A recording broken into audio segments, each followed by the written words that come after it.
Unlock your dream property with Meeks Realty Group, where Rich the Realtor makes real estate dreams a reality. Whether it's residential or commercial, we've got Charleston to Huntington covered. Your key to exceptional real estate experiences start here. Meeks Realty Group. Contact us at meeks.us. The views and opinions expressed on this program do not necessarily reflect the views and opinions of 580 WCHS, its employees, or WVRC Media. From the studios of WVRC Media, the country, the United States of America, the state, West Virginia, the city, Charleston. This is the Dave Allen Show on 580 Live. And your host. What we've got here is failure to communicate. He's kind of a big deal. I have come here to chew bubblegum and kick ass, and I'm all out of bubblegum. Dave Allen. Hey, folks, a good Election Day Tuesday to you. Welcome to the show. The A-Train Anthony Harbin is our producer today. Piggly Wiggly hotline, 304-345-5858. Tony Vitaylor text, 304-935-5008. The Dave Allen Show on 580 Live, brought to you by Thornhill Auto Group, including Thornhill Ford Lincoln on the Thornhill Motor Mile. Come check out the all-new F-150 in action at Thornhill on the Thornhill Motor Mile. Shop anytime, thornhillford.net, or stop by US 119 in Chapmanville. Come to you from the Par-Mar Store studio. If there's not a Par-Mar store near you now, there will be soon. Phone calls to the show, a service of Piggly Wiggly, Spring Street, Charleston. Texting services provided by West Virginia's finest men's store, Tony Vitaylor, Virginia Street in Charleston. Visit bestmastertaylor.com. Well, the day has finally arrived. It is Election Day. Polls opening at 6:30. Opened, I should say, at 6:30 this morning. They will remain open until 7:30 tonight across West Virginia. We, of course, have comprehensive election coverage on the local races as well as the state races. And there is that little thing called a presidential election, too. Now, the way it's going to work tonight, Danny Jones and myself will anchor the local election desk starting at 7 tonight, with check-ins throughout the night from the Metro News Network with Hoppy Kercheval, Brad McElhenney, Jeff Jenkins, Kyle Wiggs, Chris Lawrence, and more and more and more. And, of course, we'll be checking on the presidential election from ABC tonight. We also have a person stationed in all 55 county courthouses across the state of West Virginia to give you the most comprehensive coverage available on air, online, and on Metro News Television as well. So, good time to remind you, if you've not yet downloaded the Metro News TV app, please make sure you do before our coverage starts at 7 o'clock this evening. Now, on this Election Day, should Election Day be a federal holiday? Some say yes, some say no. Well, one guy who's really into Election Day being a federal holiday is a young writer, and he's going to join us a little bit later on the show. Plus, Kanawha County Commissioner Ben Salango is here, and we're going to step away from politics just for a moment because there's a big event, a fashion show, coming up to benefit the Children's Theater of West Virginia. I'll get into all that, plus your calls and texts, too. Now, with it being Election Day, I want to check with the Secretary of State's office. Originally, we had West Virginia Secretary of State Mac Warner scheduled for this slot. However, it is Election Day, so he's got kind of called away to do something else. But we have the Chief of Staff of the Secretary of State's office, Deke Kersey, with us. Deke, good morning. Welcome to the show. Morning, Dave. Thank you for having me. Thank you for being here. And I do want to mention, programming note, that Secretary Warner is scheduled to be on with Hoppy in the first position this morning. Hopefully he'll be able to keep that because, you know, it is Election Day, and I got a little experience in that. I know how it goes, Deke. But everything, as far as you know, polls have been open for 2.5 hours now. Everything running smoothly so far? Running smooth across the state. You know, of course, we always have a little onesie or twosie here or there. Logan County, they had a precinct go down with power being out, but the county clerk there got the generator hooked up immediately, and voters were able to walk in and vote with some nice flashlights and the battery power on the voting machines. And a couple little polling places across the state, the size of the ballot was some leftover blank stock from the primary election, so they had to swap those out because they're different sizes. Other than that, things seem to be running very smoothly. I want to talk about Deke, and again, we're talking with Deke Kersey and for Mac Warner today on all things Election Day. Let's talk about the early voting numbers, Deke, because these numbers, man, were off the charts. I mean, nationwide they were off the charts, but especially its numbers. And talking to some of the county clerks, Vera McCormick here, Brian Wood over in Putnam County, they say there are numbers like they've never seen before, Deke. It was exceptional. I mean, the last election we had, not counting COVID, with the highest number of early voting turnout for in-person was the 2016 general, and 209,000 people voted early in person that year. This year we had 310,000 people vote early and in person, so it's 100,000 more than we saw in 2016. And even still, in 2020, with COVID being the major issue there, we still beat that number by 60,000. So voters are not just turning out, they're turning out in droves to vote early and utilize their options here to vote when it's most convenient for them. To what do you attribute that, Deke? I mean, why were so many, or is it just because, it's a presidential election, and that more people want to early vote? I mean, is there anything that you can look at that you can attribute these large numbers of early voters to? I don't know if there's any quantifiable data right now that we could say one way or another, but there's a number of variables that could very likely have caused it. First, communication from our office to the media, letting folks know all their different opportunities and dates and times to show up and vote when it's convenient for them. Another factor is on the campaign side of the world, candidates, even national candidates, were encouraging people to vote early. So it could be that the messaging is getting to the voters better. It could also be an adoption thing, where now that we've had early voting for over 20 years, the number has increased every election. So it could just be part of the trend. Yeah, you're right, and this has been something that's been going on for some time, and I mean, people enjoy it. They enjoy in West Virginia having that 10 days of early voting, including the 2 Saturdays. We're talking with Deke Kersey from the West Virginia Secretary of State's office. One note I want to throw out there to people, and I let your office know about this yesterday, that over in Putnam County, I was talking to Putnam County Clerk Brian Wood. They had a 104-year-old lady that showed up for early voting. Oh, but not to be outdone in Putnam County, Deke, there was a 108-year-old lady who voted by absentee ballot. That's got to be, I would think, some sort of an age record. It's exceptional, and we're actually going to try and grab those stories and maybe do a nice piece for them. But I heard from Katie Slater in Doddridge County. She had a 102-year-old vet who sat there and talked about every election he's voted in. So there's been a lot of folks turn up and vote who've been doing so for decades, and we love those stories. Absolutely. Talking with Deke Kersey from the Secretary of State's office. Now, there were a couple of problems reported during early voting around the state. The big one that probably got the most attention, Deke, was down in Mingo County, where apparently a candidate a candidate for state senate was left off the ballot. They're working to correct that. Can you give us an update on that? Yeah, absolutely. So Mingo County officials were able to actually correct that error during early voting within a couple of hours of discovering it. That doesn't solve the problem come canvass when they determine the margin of the vote split between the winner and the second highest vote getter. But that'll be something they have to figure out using a legal process called an election contest. The good news for the voters is as soon as the error occurred, it was caught by the locals, and they fixed it within a couple of hours. They even suspended in-person voting to make sure they could stop the bleeding there. So it's an issue, but it seems to be, from everything we're seeing, they've been very cooperative. A human error at the ballot proofing stage. There's 3 people that proof ballots for every county, Republican, Democrat, and the county clerk, and they just missed this candidate. So there's no excuse for it. There's no good excuse for it, at least. And our office will focus on that for the 2026 elections. But for the voters, feel confident that it doesn't appear to be anything nefarious, no inside job or anything like that. That's politics talking when you read those kinds of things. It just appears to be a human error. And you've got people on the road from the office in all 55 counties today to travel to nearly every precinct in the entire state to give voters a little bit more confidence, right? Well, I don't know if we're going to hit nearly every precinct. There's almost 1,700 of them. However, I said nearly, Deke. I said nearly, nearly. Yeah, that's right. You know how to do that. We'll be in every single county in the state. We have 18 people staffed, including the secretary who was on the road just now. He hit 7 precincts this morning, and everything seems to be running very smoothly here in Kanawha County.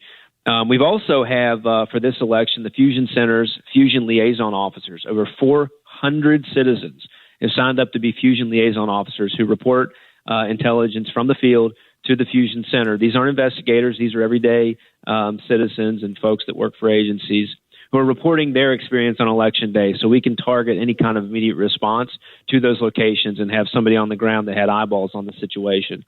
So it's a great day for us, and we're very excited to have such a large response team out there so we can get to any issues when they come up inevitably quickly so it doesn't impact the franchise. And Deke, before we let you go, if people do suspect that there's something a little fishy going on, what do they need to do? Give us a call, first of all, 877-FRAUD-WV. You can also text us at 45995. Just text WV to 45995. Send us a picture, send us some notes, and we'll get somebody right on it. Those go right to our investigations division. If it's a voter who needs some help on Election Day or some poll workers that have a problem that they need immediate assistance with, call your county clerk. They're the ones that have direct information and the response capabilities and materials to fix any machine errors or anything like that. And really, it's huge to keep in mind. Humans run elections. Things do happen. Don't panic and don't leave. Give us a call. We will resolve it. We have people in the field, and it will not be something that will impact your right to vote. And a reminder for everybody, if you're there at 7:30 when the polls close, don't leave. Stay in line. You will get to vote, but make sure you're there by 7:30. If you're late, you won't get to vote. So make sure you're there by 7:30 and just wait in line. And they'll give you a number. This is the way that works. And if you are in line by 7:30, right, and you will be able to vote. Deke Kersey, Chief of Staff for West Virginia Secretary of State Mac Warner, I appreciate you being here, man. Have a good Election Day. I know it's going to be a long day for you. It's a long day for the media. It's a long day for everybody. So just keep your chin up, man, and we'll talk soon. Thanks a lot. Thanks, Dave. Thanks for covering it. Deke Kersey, Chief of Staff for the West Virginia Secretary of State's Office. The Dave Allen Show on 580 Live, brought to you in part by Meeks Realty Group. Rich the Realtor is always happy to take your call. He's got a great listing in Scott Depot, 75 Poinsettia Drive, 5,600 square foot home. Way too many features to mention here. 6 bedrooms, though, 2 full laundry rooms, and a full house generator. Call or text my good friend Rich the Realtor, 304-932-7488. Let him tell you more about this great property. Hoppy Kurtzwell coming up, 10:06. Metro News Talk Line this morning from the Encove Insurance Studios in the Dale Miller Building in Morgantown. Of course, election talk will dominate the conversation. Secretary of State Mac Warner was scheduled to be on this show to start us off this morning, but again, it is Election Day, so things happen, but he is scheduled to be on with Hoppy to start off Talk Line today. Also, Brad McElhenney on today, John Decker from Great Television, early voting, etc. That will all be discussed because it's been a thing not only in West Virginia, but really, folks, across America. Chris Steyerwalt from the Hill Sunday is on today, and Kristen Goodwin from Fox News Radio, all coming up with Hoppy Kurtzwell, 10:06, on air, online at WVMetroNews.com. Biggly Piggly Wiggly hotline 304-345-5858. Tony Vitaylor text 304-935-5008. Text says, in the presidential, watch our neighbor Kentucky tonight. Polls close there at 7 and usually report in a timely manner. Trump will win, says a texter, but the Louisville-Lexington Metro is a great potential precursor for other urban-rural divides. If Harris wins big in the Metro, let's say 65-35 split or better, that could be indicative of Georgia and Atlanta-Fulton, where the urban versus rural population divide actually tips urban and could move the state to Harris. Same in North Carolina with Charlotte-Mecklenburg. Emphasis on blue wall, very important, but don't overlook the rural-urban divide where urban has greater overall voter numbers. There is somebody right there that follows elections closely, folks. Let me tell you. Text says, just stop at the Chapmanville, down in my home county, Chapmanville bus garage to vote, and the line was 100 out the door. I will try again later in the day. It's the inefficient workers that are the problem. Was the same way last presidential election. Well, I know the county clerk down there, John Turner. He's a fine man. He's served as county clerk of Logan County for 20 years or more, and I'm sure that he's aware of that, and he'll try his best to take care of it. The Dave Allen Show on 580 Live is presented in part by Generations Physical Therapy. 9 practices, all offering extended hours, so access to physical therapy has never been easier. For an appointment, call 304-760-5660 or visit generationspt.com. Going to take a little break away from the election just for a moment. We're going to get back to it a little bit later on. County Commissioner Ben Salango, not on the ballot, but in studio. And we'll check with him right after this on the Voice of Charleston, WCHS. Brought to you by the Eric J. Tarr Family Businesses. Eric J. Tarr Family Businesses want to thank you for shopping locally. Welcome to Poca Valley, where we've been in business since 1908. Today, we serve Roane, Kanawha, Putnam, and surrounding counties. We believe you deserve banking that provides friendly customer service. For all of your financial needs, stop by one of our 8 convenient locations. Call us at 844-782-2651 or visit us online at PocaValleyBank.com. Poca Valley, where relationships matter. Member FDIC. Calling all off-road warriors. Hey, it's Sydney, and it's time to step up to the starting line with the new Ford Bronco at Thornhill Ford Lincoln. Designed for the wild at heart, the Bronco's legendary 4x4 capability, GOAT modes, and removable doors and roof let you take the adventure anywhere. The Bronco is built for the journey. Gear up for your next great escape at Thornhill Ford Lincoln on the Thornhill Motor Mile. Visit us at thornhillford.net or come by US 119 in Chapmanville. Step up to the starting line and let the adventure begin. Must qualify for all offers through Ford Financial. See Thornhill for all details. Republican Eric Nelson is the candidate for state senate that Kanawha County families can count on. Senator Eric Nelson has helped create thousands of good-paying jobs and voted to give West Virginians the largest tax cut in our state's history. Voting for Eric Nelson, you know what you get. Better roads, more jobs, lower taxes, and the best education for our children. Eric Nelson supports West Virginia conservative values. Vote to re-elect Senator Eric Nelson. Paid for by the committee to elect Eric Nelson.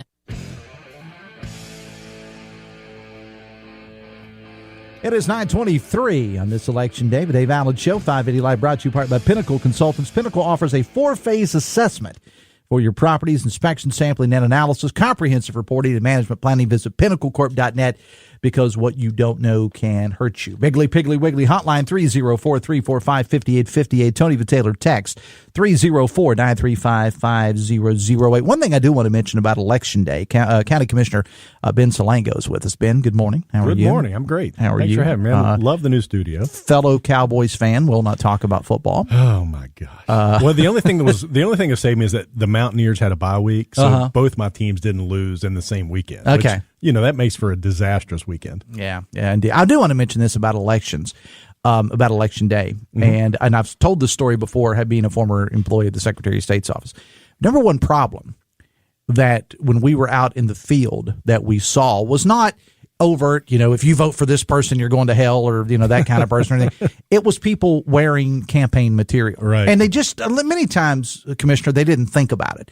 But just so you know, if you're going to vote today, you cannot wear a MAGA hat. You cannot wear Trump material. You cannot vote for John Smith for county committee. You cannot wear that in the polling place. And technically, now they can't refuse you to vote, but a poll worker does have the right to tell you, you have to get out of line, take the shirt, take the hat off, come back in, preferably put another shirt on. Don't go in topless. Yeah. And, so I usually take my entire firm, like we all go down and we early vote together. It's a stroll to the poll. And one year, I forget, it was in 18 or 20 when we did it, but we all walked down and somebody was wearing a Salango Law jersey, like a shirt. Salango Law. Yeah. It wasn't like vote for Salango. It was a Salango Law.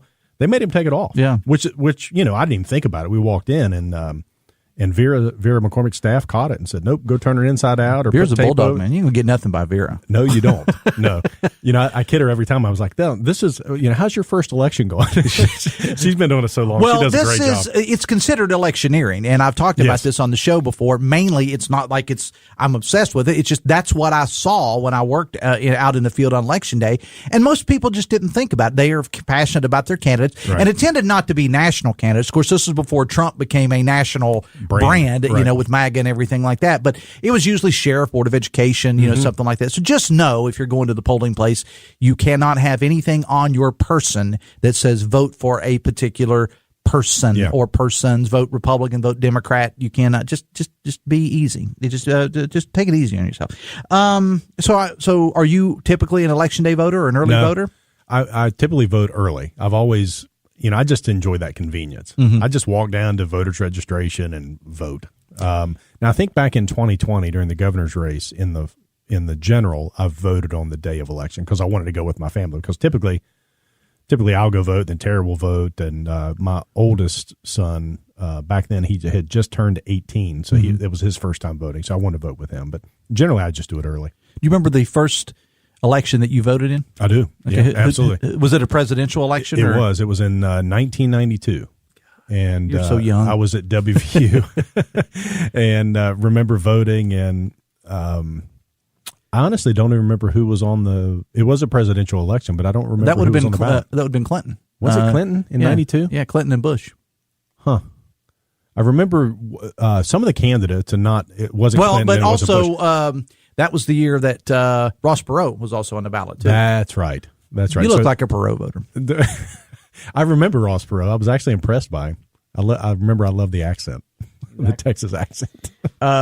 Yeah, and that's one of the first races that we saw that a third party candidate really caused some issue. I don't want to say it was good or bad, but kind of threw a monkey wrench. Yeah, I forget what he got. What he got, like 6 points or something? Well, it was enough for a lot of people think to kind of sway it, and so it can definitely shift it. And and Robert Kennedy is still on the ballot, even though he's out there campaigning for Trump. He's still on the ballot in many states. Commissioner, I had the two candidates vying for the third commissionership, if you will, on the show yesterday. Of course, Commissioner Kent Carper resigned. Mark Slotnick was appointed to take his place. Mark filled in admirably, but made it clear he was not going to stick around. So former Secretary of State Natalie Tennant did run as a Democrat, and former State Senator Chris Walters as the Republican. Had both on the show yesterday, and both did a great job. And I was kind of gushing over both of them, but saying, why can't we have more races like this? I mean, now it may all go to hell in a handbasket over the next 12 hours, but I mean, I even heard them off the air, and I don't think one would mind me saying, "Hey, why don't you come down to my campaign?" Because one was having a campaign party one place, and one was saying, "Come down to mine too." And it was like, why can't we do this more often? Yeah, in the world of politics. Both great people. You know, Chris actually does my commercial insurance. He writes he's my agent for all of my commercial policies. And you know, I've known Chris a long time, known his wife and his father-in-law and his dad. I mean, I've known the whole family. So, you know, two very good people, and they handled themselves well yesterday. You know, Natalie, I've known her forever as well.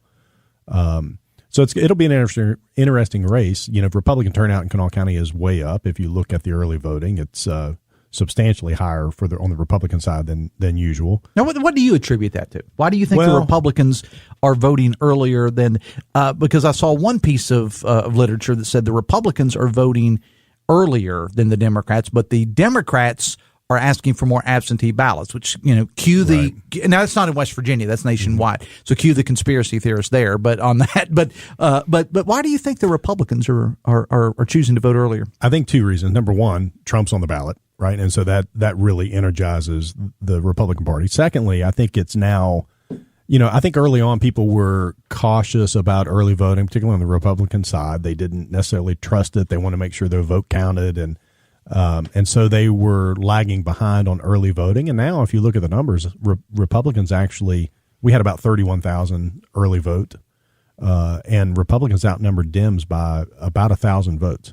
And then there were, you know, 5,000 or 6,000 no party independents. But I think so Trump on the ballot energized the base, and then also I think with the now it's almost normal.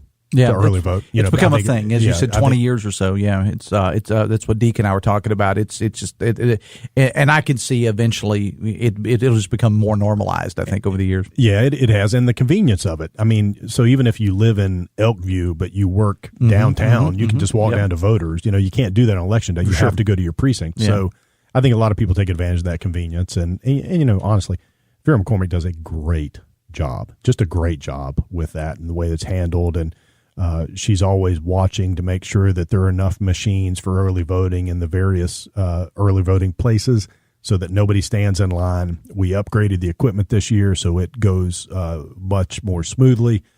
You didn't see a lot of people waiting. You know, when I went down, I took 18 people to the poll with me, my office. And when we got there, we were down on we're actually out on Courier Street, and all 18 of us got through in like 20 minutes, which is pretty good. You know, so Vera runs a very efficient office. Indeed. Talking to Kanawha County Commissioner Ben Salango, the Dave Allen Show on 580 Live, brought to you in part by Bridge Valley. If you're interested in improving your company's IT workforce, please know they offer custom-tailored IT training to bridge the skills gap. At Bridge Valley, train for little or no cost, 50-50 salary match. They can also supply skilled graduates and apprenticeships for your company. Visit bridgevalley.edu/apprenticeships today. Now, I mentioned the race between Chris Walters and Natalie Tennant. You will, one way or the other, you'll have a new county commissioner after the first of the year, I guess, right? That's when they'll be sworn in. And among the topics that they and the other two, you and Mr. Wheeler, will be looking at is the judicial annex. So where are we? What's the latest on the judicial annex? You know, this is something we have to do. And there were significant security upgrades that we made in the renovation. You know, the legislature added 3 magistrates and a circuit judge. Of course, that circuit judge is going to be Rich Lindsay. Look forward to, you know, working with him. so we had to remodel. We were just confined on the amount of space. So what we did was we hired an architect. We gave them a budget of between $10 and $12 million. I was hoping it would be closer to 10. Mm-hmm. And unfortunately, the cost of everything is just sky high. I mean, particularly construction. This project was very unique because of its location, because of the hours that we were going to have to do the construction at night. That was going to drive the cost up. And, when the bids were unsealed, the lowest bidder was $16.2 million. So at that point, we had a couple options. We could reject it and start over. That would delay the project probably 6 months to a year. We could, we had a certain amount of time where we can negotiate with the lowest bidder to try to reduce the price, but you can't at that point you can't change the scope of the project. Legally, you're not allowed to say, well, we're just going to, throw a trailer out back. That would change the scope. Although it would be cool if you did. I don't think the magistrates or the new judge would like that. And the third option would be to award the project, and then you can change things afterwards. So that's the route that we did. And I want to preface this by saying, the architects did a great job. They incorporated the design that we wanted. The price was just higher than anyone, including them, anticipated. Now, Chief Judge Mary Claire Akers sent us a letter saying, hey, I know part of the reason why this is high is because you're going to be working at night. She talked to the judges and said, you know what, to save money, work during the day, and we'll just kind of deal with it for the next year, which was very kind of her and the other judges, which we appreciate. I can see her now saying, no, that wasn't a gavel. That was a hammer. That was a hammer. You just ended a murder trial, and, right. But so we're going to try to, not cause much disruption over there, but, it's got to happen. But we appreciate her letter and all the judges that are doing that. But we're going to come in. We'll probably change that, maybe work a little during the day, probably still the majority of the work at night, but we want to save some money. There are other things that we're going to do. So my goal is to get this thing down within close to the budget. And I tell people this, and I say this seriously, if you were doing a project at your house, or imagine doing a project at your business, and you come in 25% over budget, I mean, you're not just going to say, okay, you're either going to start over, or you're going to find a way to reduce the scope of the project. Sure, so that's what we're going to do. I mean, I wouldn't do it with my money. I'm not going to do it with the people's money. I'm not going to go 25% over budget on any project at my house or in my business. So I'm not going to do it. So where do we stand right now, Commissioner? Where do we stand right now? I think we'll be able to reduce the cost of the project. I think there might be some other money that we can get in to help with the project, and I think we will come close, if not under budget. Talking to Kanawha County Commissioner Ben Salango. Text says, Dave, can you ask Commissioner Salango if he got his trout from Paint Creek yet? Also, in all seriousness, how's the cleanup situation there going? I think that's going very well. I have not. First of all, I don't fly fish. I don't have the patience or the talent to fly fish, but I did it many, many years ago. I caught one trout, and that's it. I've got one trout, but I wouldn't mind going down there and fishing. Now, I think it's coming along. I think we've, we had the folks, some of the folks from Paint Creek in the other day in the commission meeting. We've set aside money from that settlement, the trucking collision, the truck accident that caused the spill.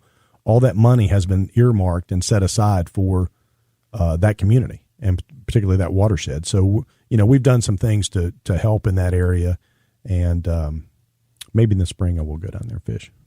Anything with the Capitol Sports Complex to update? Because that was part of the conversation I had with Chris Walters and Natalie Tennant on the show yesterday. Anything that you can update? Yeah, and I think both her comments were good. I know both of them are in favor of it. Chris was a little reserved about how we're going to pay the bills. We've looked at that. We're not taking out a $40 million loan or $40 million bond. We have received some federal assistance to the tune of about $9 million. Obviously, with the pool not in the project right now, that reduces the cost of the project. So it's no longer $80 million. It's going to be lower than that.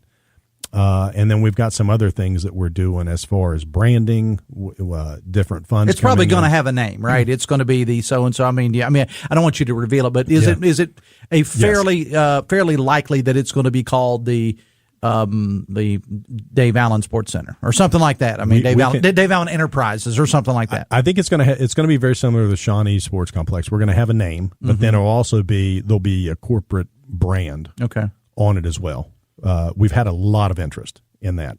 So that's one way to save money. You've got to look at two things. You've got the construction costs, which are significant, and then you've got operating costs. The operating costs, we believe, the facility will pay for itself, if not turn a small profit. Not necessarily year one, but year 2, year 3, year 4. I think the operating costs will sustain itself.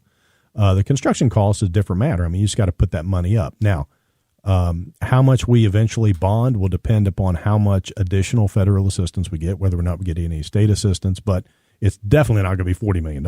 And Chris is correct. We could not afford a $40 million note, nor would I ever try. But the one thing that kind of complicated matters, at least on the county side, and the city's ready to go, they've got their sales tax and everything, they're ready to go, is the judicial annex. We were not expecting that $16 million hit, if you will. That was not in our in our plan, and so we're kind of taking a step back and looking at what can we do on both projects to make sure that we don't that we're fiscally responsible. It's amazing how they all kind of tie together. Anytime I have you on, we're talking about, 90% of the conversation we have is about the judicial annex here as of late and the Capitol Sports Complex, but it all ties together because it's all money. Yeah. So in this race, I'm not asking you for a prediction or anything like that, but you have gone on record on this show and other places, then we'll let you go, that we have two good candidates, in your opinion, running for county commission, and whoever, I think it's going to be a tight race tonight between Chris Walters and Natalie Tennant, that you're looking forward to working with either of them. Yeah, I mean, I've known them both for a long time, have a tremendous amount of respect for them both. I think Natalie has great name recognition. I mean, she's been out there a lot, dating back to when she was the first female mountaineer. So I think she's got great name recognition. I think Chris has ran a great campaign. He's been all over the place. So that I think it really will come down to that. Has Chris's work, has he done enough to surpass Natalie's name? And let's not forget, Natalie's working hard too. I mean, she's everywhere. You can't find a bean dinner that she hasn't gone to. And I mean, she's everywhere. So I think that really is what it comes down to. What will the increased Republican turnout do to the race, and how will that offset Natalie's, incredible name recognition? Should have had you on to do, because it'll be Danny Jones and myself doing the analysis tonight on the local races. Should have had you on to talk about that. But probably a little too sticky for you to be involved. No, actually, I'm going to be on, I'll be with Kenny Bass tonight on WCHS. Really? Doing live coverage. Yeah. Really? You didn't invite me. I would have come. I'll swing by here with you and Danny first and then run over and see Kenny. There you go. Well, there's always a chance with Danny that there could be barbecue. So keep that in mind. If there's barbecue, I will cancel on Kenny and come over with you guys. Remember, I am from southern West Virginia. We'll get you out to the polls one way or the other. Sorry, Mac Warner, if you're listening to that. All right, Ben, I appreciate you being here. Thanks Speaking, who feeds us every year, we always have Husson's Pizza here, too. I know we'll have that tonight. And this month, it's your favorite Husson's, if you want to actually pay for it. Get a large 18-inch pepperoni pizza and a pizzadilla, only $21.99. Yeah, we got Husson's coming tonight, dude. Husson has the best banana peppers for the pizza. Oh, okay. Yeah. So I always just get a cheese pizza with banana peppers. All right. Maybe some sausage, but yeah, they've got great banana peppers. All right. Culinary tips from Ben Salango and Dave Allen. All right. We got to take a break. And when we come back, should Election Day be a federal holiday? We're going to talk about it right after this on the Voice of Charleston, WCHS. Brought to you by the Eric J. Tarr Family Businesses. Eric J. Tarr Family Businesses live to make life better for you and your family. Calling all off-road warriors. Hey, it's Sydney, and it's time to step up to the starting line with the new Ford Bronco at Thornhill Ford Lincoln. Designed for the wild at heart, the Bronco's legendary 4x4 capability, GOAT modes, and removable doors and roof let you take the adventure anywhere. The Bronco is built for the journey. Gear up for your next great escape at Thornhill Ford Lincoln on the Thornhill Motor Mile. Visit us at thornhillford.net or come by US 119 in Chapmanville. Step up to the starting line and let the adventure begin. Must qualify for all offers through Ford Financial. See Thornhill for all details. As retirement approaches, are you confident in your financial plan? At 4th Avenue Financial, they specialize in helping you to prepare for this important milestone. Whether you're concerned about income, investments, or leaving a legacy, John Burnett provides personalized strategies to ensure a secure and fulfilling retirement. Don't leave your future to chance. Trust 4th Avenue Financial to help you retire right with confidence. Your financial goals, their expert guidance. Visit them today at 4thavenuefinancial.com. Securities offered through Jenny B. Co. Financial Incorporated. Member FINRA SIPC. Advisory services offered through Jenny B. Co. Advisors Incorporated. Hey, it's Dave Allen for Parmar Stores. The most wonderful time of the year is here. Of course, I'm talking about football season, and your local Parmar store is ready. Whether you're heading to the game or just catching it at home, Par Mar has everything you'll need, from the drinks to the snacks and so much more. Download the Par Mar app and sign up for the Par Mar rewards cards for even more savings. West Virginia, Ohio, Maryland, Kentucky, Pennsylvania, and Virginia. Happy football. And if there's not a Par Mar store near you now, there will be soon. You can now watch the voice of West Virginia in the comfort of your living room. See Talk Live with Hoppy Kirchville, Sports Live with Tony Caridi, Three Guys Before the Game, along with live events right on your smart TV or streaming device. Get the Metro News Television app from the Apple App Store or Google Marketplace. Metro News Television is powered by WVU Medicine, the West Virginia Department of Tourism, Dan Cava Toyota, and Lou Wendell Marine Sales. I'm Chris Walters. You know me, and I'm running for Kanawha County Commissioner. I want to help seniors in our county. When you turn 65, that should be the last visit from a tax assessor. From there, your property taxes will remain the same until the deed of your home passes hands. That way, you can budget your property taxes without annual increases. Let's help our seniors in tough times. I'm Chris Walters, and I would appreciate your vote to be your next commissioner. Paid for by Walters for Commissioner.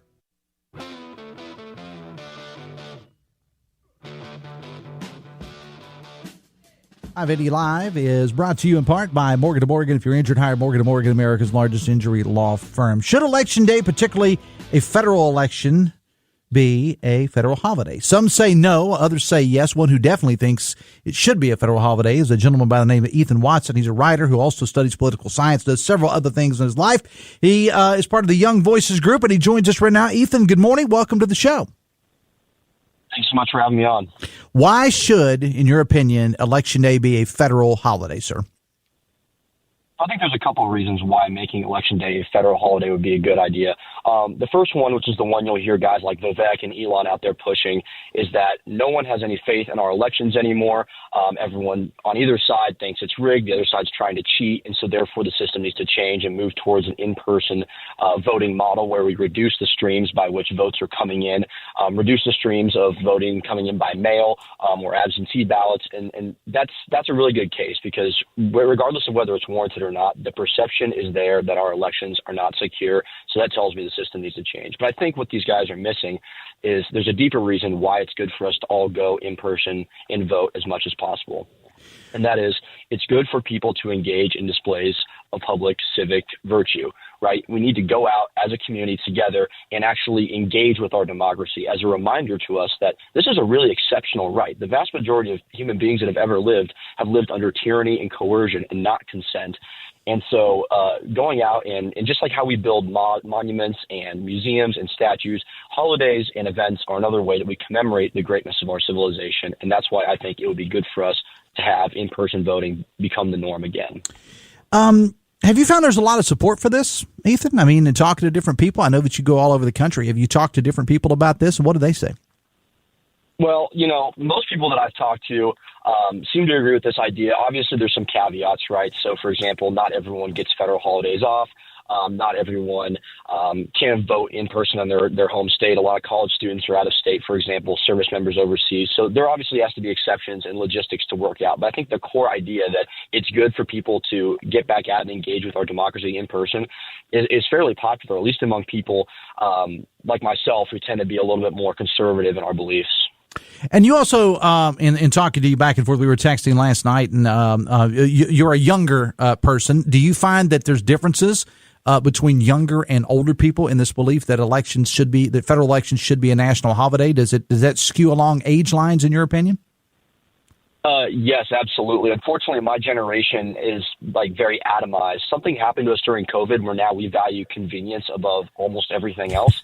And so we like to do everything remotely, go to class remotely, work remotely, vote remotely. And it's really frustrating because, you know, my generation is also depressed at exceedingly high rates, right? We're not happy. We're not doing well. We're not getting married. We're not engaging with our communities like we used to. And I think it's because we have just come to value convenience over all else. And I think we need need someone to push us to get back out into our community. And, maybe for once the federal government could set a good precedent and make that happen by setting Election Day as a federal holiday. What do you think the chances of this becoming a thing? And is there I know that you speak about it and you write about it, Ethan, but is there actually an organized effort somewhere to make this happen, that federal elections would be a federal holiday?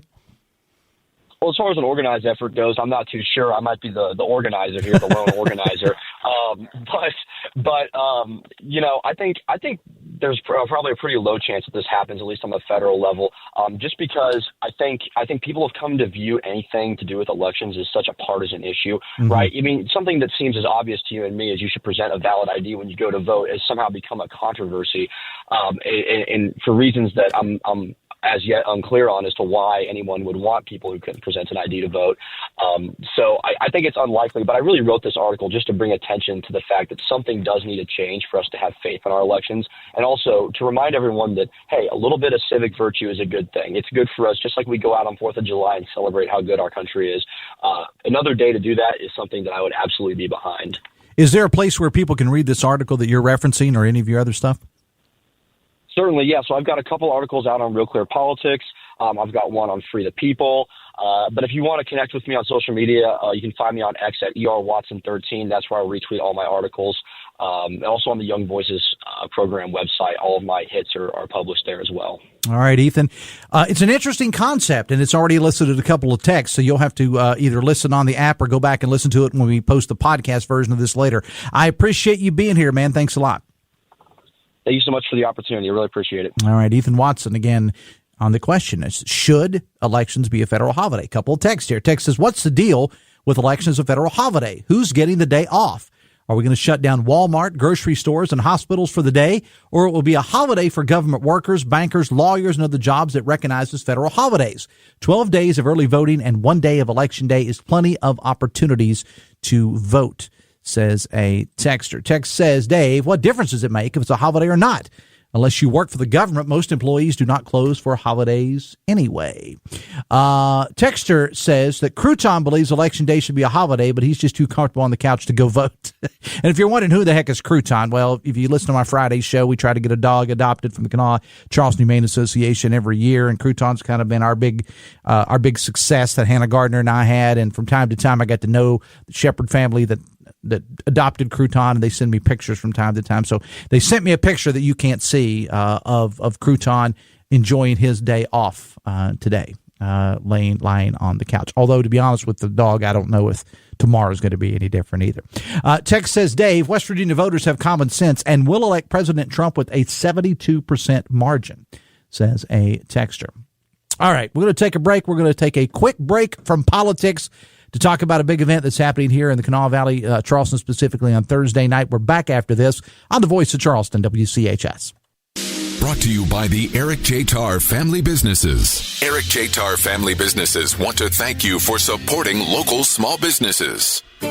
Your next fall adventure is just around the corner at Walker Chrysler Dodge Jeep Ram in Hurricane. Now, whether you need a vehicle to get the family to the football game, to the pumpkin patch, or up into the mountains to check out the fall colors, Walker has got you covered. We're talking everything from Wrangler, Grand Cherokee, and Gladiator to Ram 1500, 2500, and 3500. Walker has got them all. That's because Gene and Ryan have loaded down the lot with inventory, both new and used, to make sure that you're going to find the perfect vehicle for all of your fall adventures. And once you find it, you know that you're going to get the best deal possible at Walker, too. That's because they built their business the old-fashioned way by making friends. There are no gimmicks or games in Walker, just honest, fair deals. So what are you waiting for? Fall is the season of adventure, and Walker's got the cars, trucks, and SUVs that are going to get you there. Take that short 20-minute drive from Charleston or Huntington to Walker Chrysler Dodge Jeep Ram, just off the Hurricane exit of I-64. Walker Chrysler Dodge Jeep Ram, making friends one deal at a time. Hi, I'm Sally Robinson, your Kanawha County Assessor. The assessor should have experience, knowledge, and dedication to perform the duties required by West Virginia state law. Our office has been in compliance since I was elected 12 years ago. You gave me your vote of confidence in 2012, 2016, and 2020. I am asking for your vote one more time on November 5th. Thank you for your trust and support. Paid for by Committee to Re-elect Sally Robinson, Assessor. ATL, let me ask you something. Have you ever heard anyone tell white people not to vote? With the election around the corner, we all know certain folks are using an old playbook with new tricks to try to divide our community and keep black folks from the ballot box. And they're working overtime to spread lies and alternative facts to convince us to give up our power to shape policies that impact our lives. Don't let them. This election, do your research, double check your facts, and stay on code. Go to peachvote.com and vote early, starting October 15th in Georgia. Paid for by Onyx Impact.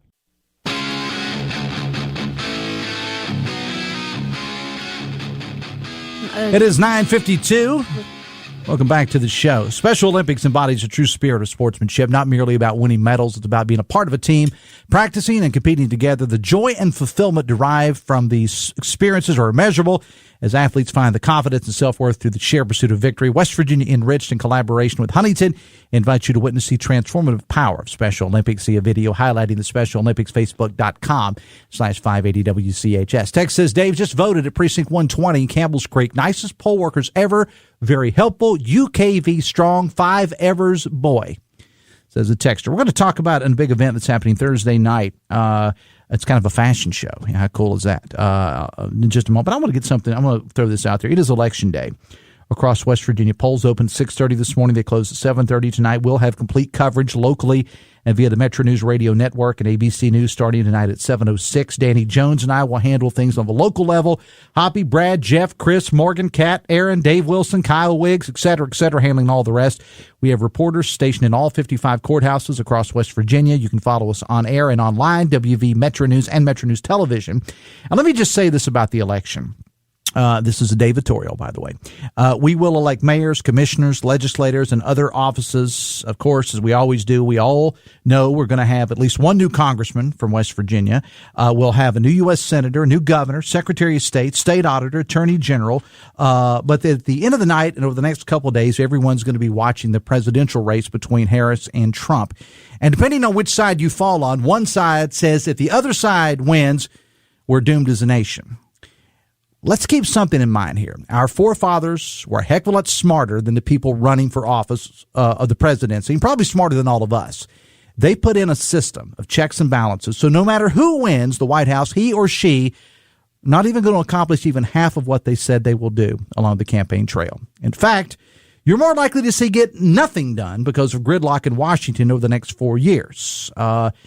This old girl that we call a country has been around for 248 years. She has survived wars, Civil War, Pearl Harbor, 9/11, floods, natural disasters of all kinds, the Kardashians. No comments out of YouTube. We'll get through this if we all keep our collective heads. Let's remember, we're probably not going to know tonight, maybe even tomorrow night, who the next president is going to be. And either way, half the country is going to be upset. And some are going to say it was rigged one way or the other. Just relax. It's not going to be the end of the country as we know it if either Harris or Trump is elected. We'll be fine. Personal note here. I've made my feelings on Donald Trump known. I'm no Kamala Harris fan either. But like it or not, one of these people is going to be called president come January. And that person, Trump or Harris, will be my president. God bless all. God bless the USA. The Dave Allen Show on 580 Live brought to you part by your hometown baseball team, the Charleston Dirty Birds.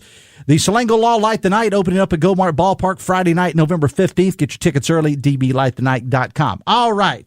Get your mind off the election for a moment. I'll tell you about an event that's happening Thursday night at Astorgado in Charleston. It's called the Chill Couture Fashion Show, and it's a fundraiser for Children's Theater of Charleston. Lisa White of Megan Deal. I've only known you for 20 years. I don't know why I said Morgan. Megan Deal here to talk about it. Ladies, good morning. Welcome to the show. Good morning. Good morning. Thanks for having us. And anything that gets me off politics just for a moment is a good thing, I guess. Fashion is so much better. So talk about what's going on over there. What exactly is this? Lisa, Morgan, Megan? Go ahead. My alter ego. So this is a super exciting event. Thursday night at Astorgado. This was actually Lisa's baby, so I'm not even going to try to even pretend like I came up with this idea. Lisa came to the Children's Theater Board with this idea. We wanted to do something that was completely off the regular fundraiser that we've seen throughout Charleston, and a fashion show. We all jumped at the chance. We have so many great local boutiques. And so Thursday night at Astorgado, we are going to have the Chill Couture Fashion Show benefiting the Children's Theater of Charleston. So very exciting. All right, Lisa, what do you want to add to that? Yeah, the show's Thursday. The doors will open at 6 o'clock at Astorgado. the retailers, the local retailers that are participating, are going to be showing holiday fashion. So if you are looking to get ready for your holiday parties, you'll want to come and see what the latest trends are. So this is an actual fashion show. I mean, what's the format? What's it going to look like? So this is a fashion show, but with an elevated twist. So this was another great idea that came from the planning committee, is that we're actually going to have a live auction after the fashion show with different great prize packages. Charleston has shown up this year, and Charleston and beyond for this event. We have so many in-kind donations, whether it's a stay at the Charleston Marriott, whether it's tickets to a great show at the Clay Center, an amazing spa package that Lisa was able to track down, a pet package. I mean, pretty much something for everything. So after the fashion is done, then we're going to get into an old-fashioned bidding. And Lisa, do you want to tell about that? Yeah, we also have several nice vacation homes on the list. We have a home at the Greenbrier Sporting Club, along with This is an actual home? Yes. Or a night there? Well, it's like 3 nights. Okay. 3 nights there. Yeah. You can go ahead and buy a home. That would be like a major push for the CTOC. But we have a vacation home also at Deep Creek Lake. And what we have decided to do to auction off these packages is going to be a live auction with Jimmy Strawn, who will be our MC for the night. And we are going to do theater skits for each package. So it's going to be very entertaining. Talk about Children's Theater of Charleston. Talk about this group. So the Children's Theater of Charleston is an amazing organization based here. The name is not exactly accurate because children from all over West Virginia participate in the Children's Theater. Just based in Charleston. Yeah. Absolutely, based in Charleston. The largest children's theater in the state of West Virginia. And it is something that is 100%, and I want to definitely hone in on this, 100% free for children. There is no cost to the parents. There's no cost to the children. They can come. They can participate in professionally produced theater shows. So right now, our show coming up the third weekend of December is Frozen Junior. Mine and Lisa's daughters are both featured in the show. But we are passionate about this because we have 2 daughters that are into theater. And it's undoubtedly a lot of times the arts takes a backseat to organized sports. And it's nationwide. It's no fault to anyone around here. Absolutely. So the Children's Theater is just one of those things that truly untaps into that creative mindset that some of these kids struggle to really express. Okay. So this fundraiser will help make that more possible. And I've got information posted on my social media on Dave Allen Radio. You can check that out on Facebook. Time and place again as we wrap up the show, ladies. Astorgado out at South Ridge. The doors open at 6 o'clock. And get your tickets. CTOC.org. And we also have a Facebook page. Children's Theater of Charleston. You can get the link there. All right, Megan and Lisa, I appreciate you being here and giving me a break from politics, at least for like 4 or 5 minutes. Thanks a lot. Thank you so much for having me. All right, speaking of politics, our coverage will begin tonight live after ABC News at 7 o'clock. Myself and Danny Jones handling all the local stuff. Hoppy and the entire crew in Morgantown, Chris Lawrence, everybody involved in this, plus ABC News as well. Back tomorrow to review it all. Anthony Harmon, the A-Train, our producer, thank you so much. Till tomorrow, have fun and love somebody.